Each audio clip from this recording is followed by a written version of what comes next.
Alright, hello ladies and gentlemen, and welcome to another video. This is going to be the final video about God of War. Um, I think I stated in the final video that I would go over this game as a review.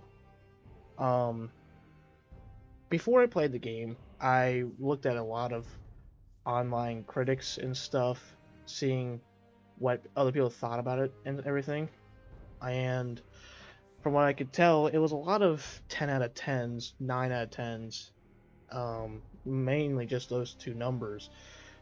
And I'm here to say, to ask the question, is it actually that level of a game, a 10 out of 10? And so for this, I'm going to talk about the story. I think the story is really good.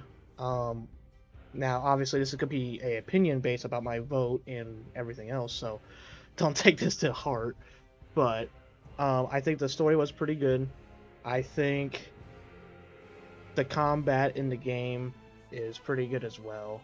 Um, I believe the direction that God of War took in the gameplay aspect of things was a good one, as it opened up a lot more possibilities with the franchise as a whole. Being able to create basically your own version of Kratos, whether he wants to be high damaging, a tank, being able to spam your, abilities, whatever you want to, whatever your fits your playstyle the best sort of deal. I think that's a really cool aspect that a lot of modern games do, and to see that in a God of War game is quite fantastic. And we're in a whole new realm with the Nordic gods, as Kratos did, obviously kill everyone in uh, Greek, and well, we're in this whole new world. This game is a lot more laid back, as you don't just kill 50 titans, 50 gods, sort of like that. I think throughout the whole game you only kill three gods. I think the two sons of Odin and Balder. Um, and that's it. That's all you kill. In comparison to the other game, God of War 3, where you killed Poseidon, Zeus, Hades, all those gods, and on top of that, all the titans that lived in the realm as well. Um, and this game is a lot more laid back in the sense that you don't have to fight all these big juggernauts sort of deal, but there's still quite a bit of challenging foes in this world, especially since it's the first entry. You get to fight, one of the most powerful gods, Balder, as he had this thing where he just couldn't die, and you had to fight him multiple times throughout the whole campaign. Um, the weapons that they brought in, we did lose a lot of weapons from God of War 3 when you consider we had the Hades blades, I can't remember all the names, but you had the one blacksmith blades, you had Hercules' gauntlets, the Sword of Olympus, um, and you still had the Chaos blades. This game only has two weapons. Well, I'm not sure if you could consider the shield as a weapon as well. I guess you could technically, since it's more like the shield slash unarmed play style, where you can really feel the power behind Kratos' strength. As we've seen many times where Kratos is like a huge bruiser. I mean, he can take out titans. He literally held, you know, Kronos. Kronos was like pinching him pretty much, and Kratos was strong enough to actually like lift his hand. You know, so it's kind of nice being able to see that strength in a more gameplay aspect rather than just Kratos constantly having to use all these different types of weapons, because Kratos is strong on his own. He doesn't even really need a weapon. It's just more optimal. But his weapon, like being able to go up in brawling mode, really added a better aspect to Kratos' attributes of being very strong and being able to regenerate health with the Berserker Rage. I think the gameplay for combat was excellent, and surprisingly enough, it still felt very impactful despite, you know, the combos and everything else being a lot less insane. Like, in the God of War 3, like, you're just, like, throwing all these crazy combos, and there's still quite a few crazy things you can do in this game. I mean, I didn't get to use the OP spells, unfortunately, because I built armor instead of these two spells. But there was two spells at the end of the game you could use where you can like summon an entire Arctic storm or throw down meteorites. You know, so it was it was crazy. Like just seeing it, I just wish I was able to get it, but maybe we'll be able to get that the second time around. As I do plan to go through it a second time with you guys on a higher difficulty, but that's not for this video. But for the story, gameplay, I think both were phenomenal. It really touched up a lot of things that happened back at Greek, really showing where Kratos really ended up. Obviously, enough like he's in this whole new realm. He had his wife, obviously Atreus, which is a crazy thing. Like someone like Kratos being able to have a son, you wouldn't think that would fit in a game, I guess, because of the crazy killer aspect, without it being like just, I guess, reduced, if that makes sense. Like you wouldn't think they could formulate gameplay with Atreus and still have just as high of a risk of dying, sort of deal. But despite Atreus being just a child, I mean he is amazing in a fight. Like, and he doesn't start out great. Like he starts, I mean, obviously it's his first time actually fighting and doing adventuring stuff. But later on throughout the campaign, like he becomes really helpful, very powerful in his own right. Uh, like he helps you with being a support, locking enemies down constantly so you can he opens up attacks for you. He stuns enemies by using his lightning abilities, like his the boar attacks, the giant lightning deer, the lightning arrows. He just does a lot of stunning and a lot of DPS really.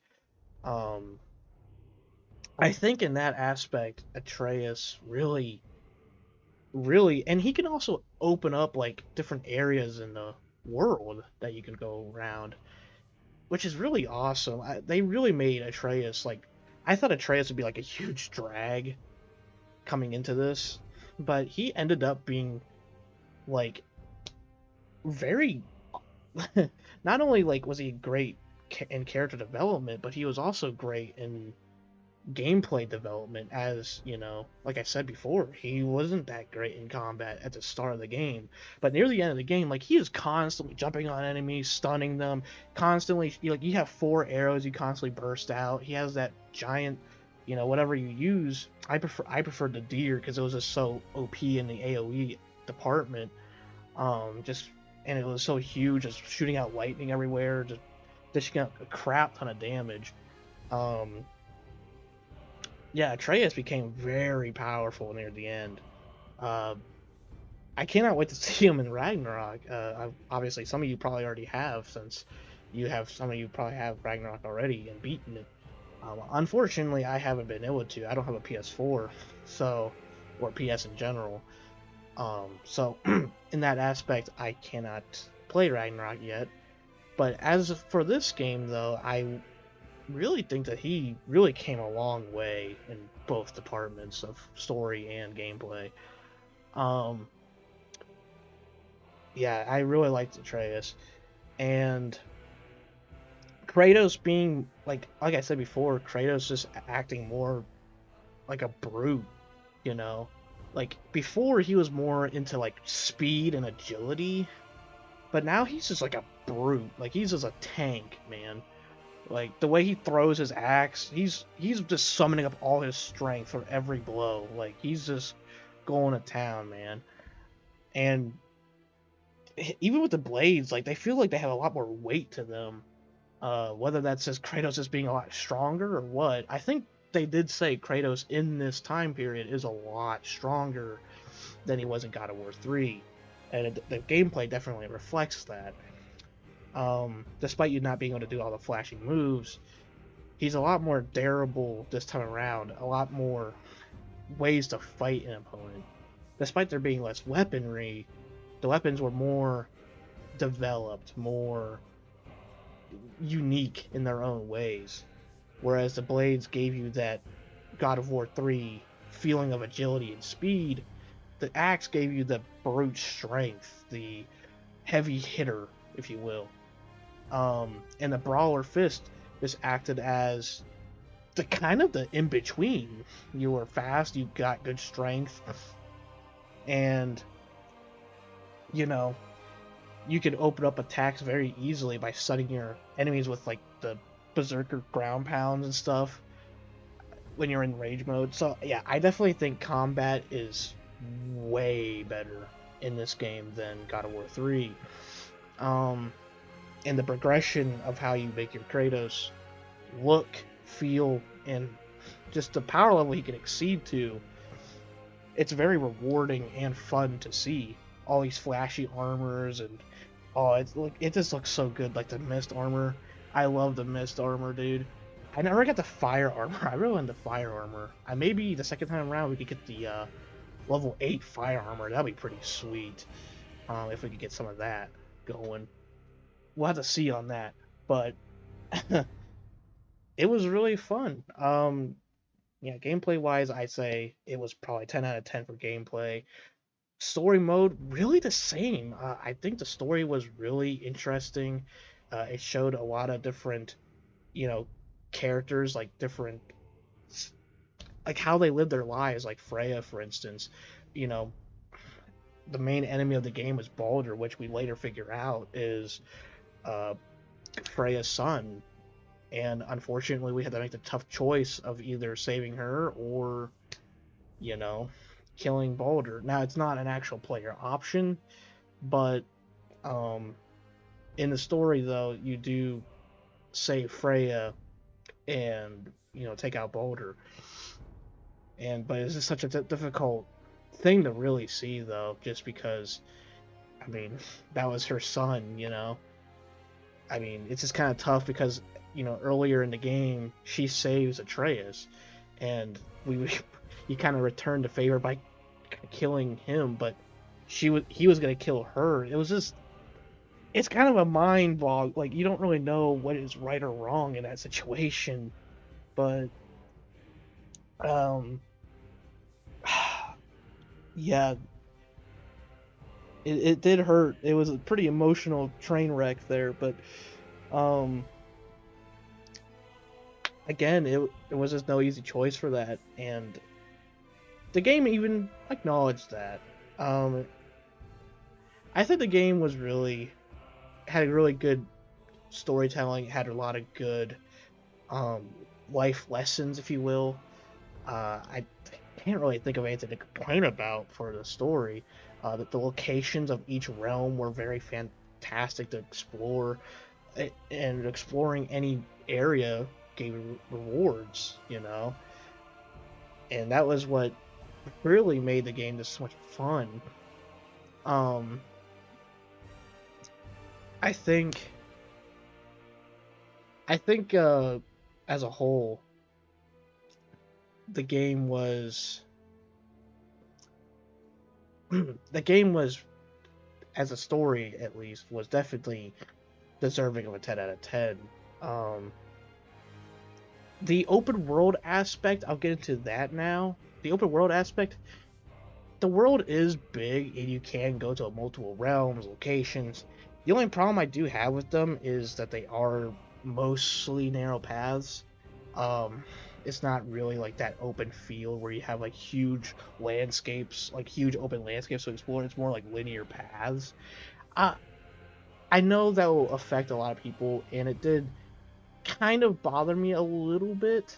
Um, but I had so much fun just going, exploring, fighting in the game. I just kind of forgave it and didn't really care.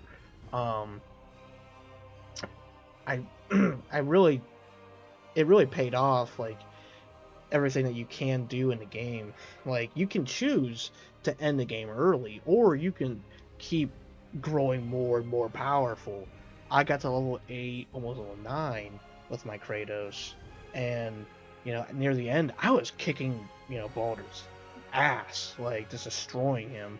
And I'm guaranteeing, if I wouldn't have done that, would have it would have been a lot harder of a fight. I don't think I wouldn't be able to do it, but it would have been a lot harder. Um, and it's kind of funny because in that aspect, I was at my strongest where Baldur was at his weakest because he was actually able to be killed at that point. Which is kind of funny as well. We don't get to see Thor until the very end, and we didn't even get to see Odin. I guarantee it's saving that for the next game. I don't really know yet because I've been avoiding all spoilers by all means possible. But yeah, we don't get to see Thor until like the very end of the game, where he approaches the house, just standing outside like a badass, just lightning everywhere. Oh, it's so crazy. But um, yeah. So God of War 4, um, despite the open world limitation of not having these open world planes, I think because of the fact that it did such a good job at rewarding the player for exploring. Oh, I guess I should take one thing back. There was the whole area with like there was a huge open area if you count the water, I suppose. You can like explore the water and grab like hack silver or whatever other artifacts you could find in the water. There was that, but I don't think that I'm not. I don't think it goes to the extent that it is a full-on open world, though. Really, I can't say it does because of the fact that the old open world experience uh, mostly consists of linear paths. But again, since it did such a good job with rewarding the player for actually exploring, I do think it is very easily forgivable, at least for me. And thus, I would have to give the open world aspect of the game a 10 out of 10 as well. Um, and the game tried something new. I mean, the game tried multiple things new. This game could have been a major bomb because it took so many aspects from the old games and completely flipped it on its head, remake it something completely new and different. And I know some people will not like it as much as they might prefer the old, just hack and slash style type of play style for God of War. But me personally, I did play God of War 3. I did not play God of War 1 or 2. I did watch them though before playing God of War 3. So I do know everything about what Kratos has been through. Um, and in that aspect, it does make this game feel a lot better because of that as well. Um, I think as a whole, if I had to rate God of War 4 in the sense that for its exploration and everything else, and the risk that they actually took for this game, you know, because like they said, this could have been a complete bomb, a complete waste of time for them. Because, like I said, they tried everything. Like everything was completely different about this game. The only thing that wasn't different entirely was Kratos, but because he's like the only thing that left from God of War 3. Like the landscape is completely different from all the other God of Wars. The play style is completely different. There's only Kratos is the only character left from. I mean, I guess you count Athena, but I mean, she was just kind of like a flashback sort of deal. Not really a flashback. She was actually there, but only momentarily though. I wouldn't really consider a full character because he was only in it for like maybe a minute or two of the game. Um, but that was it. And there was a thing from Zeus too, but yeah. Outside of that, there wasn't really much left from the Greek world. There was a few artifacts we came across, and they had a few touchy Kratos and Atreus moments with it, which I was really nice and unique to add, I suppose. So, what else can I really say about the game? The difficulty, I didn't play it on hard, but my God, if you watched all the episodes, you know the Valkyries really was the main thing that just destroyed me every time. So I could definitely say that the challenge was there. Um, but over time, you do get a lot better. Despite those angry moments, you do get a lot better at the game when you do actually succeed and beat it. You learn a lot from those type of moments, as defeat really brings you know getting defeated in any type of games really is the most rewarding in a sense, because you can fix your mistakes and get even better and better and better by learning from your fails. Um, so yeah, in that aspect, I guess this game would also have to be a 10 out of 10 for the learning curve, the learning aspect of the game. Um, as it really wants you to dive deep into the combos, dive deep with your build, everything. Um, and some people will say that there was a very lackluster limitation of weaponry.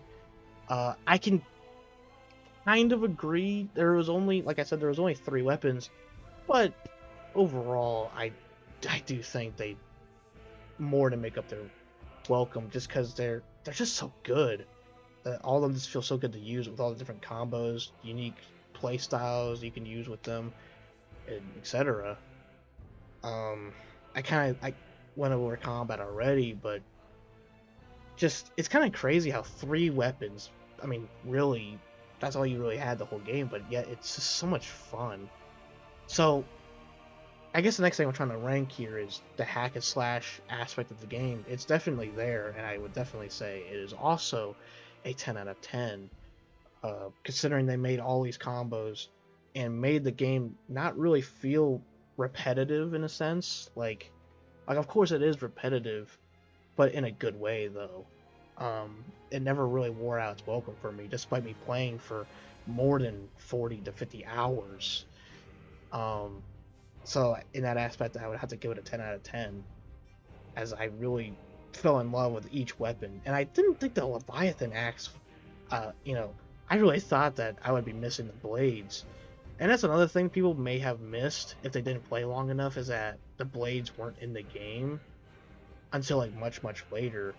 And maybe some people were turned off by that alone, that the blades weren't in it. But really, they just come in a lot later and have this huge story moment where Kratos has to dig up his past, which he wants to remain buried with. Like he does not care about his past, doesn't care about talking about it. And we see that throughout the whole game. He really wants to just stop thinking about it, but unfortunately for him, he's forced to go back to that. Um, as he had to get the blades to even save or even fight in what they called, was it Muspelheim? No. Hell, what is called Hell? I can't remember the name now for some reason. I guess it's just because it's been so long since I actually did play now. But yeah, but in that aspect, I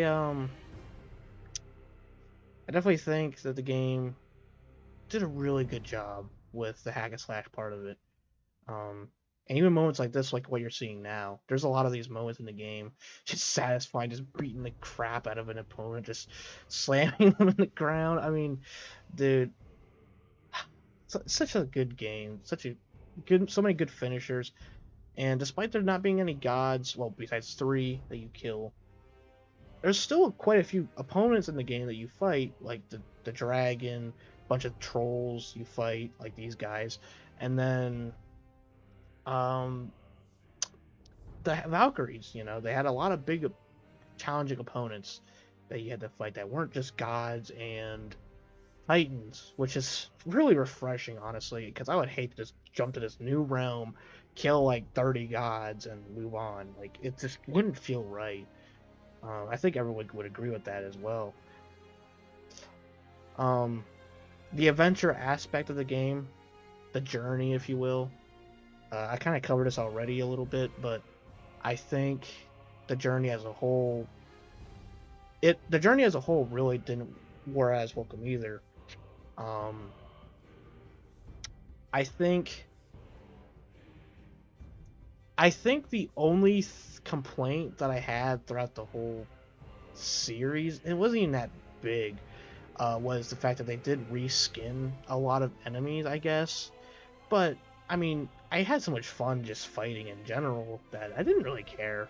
Uh, there's like very few like minor issues that I and maybe some other people have with the game. Like just very minor things. I don't think it really affects the game that bad though, like at all. Um, so I guess the other thing that I can really talk about here is like I guess the other thing I could talk about is if the game. I want to talk. I'm trying to think of what I want to say here. I should have probably wrote something down, but it's just as a whole though, I think the game really I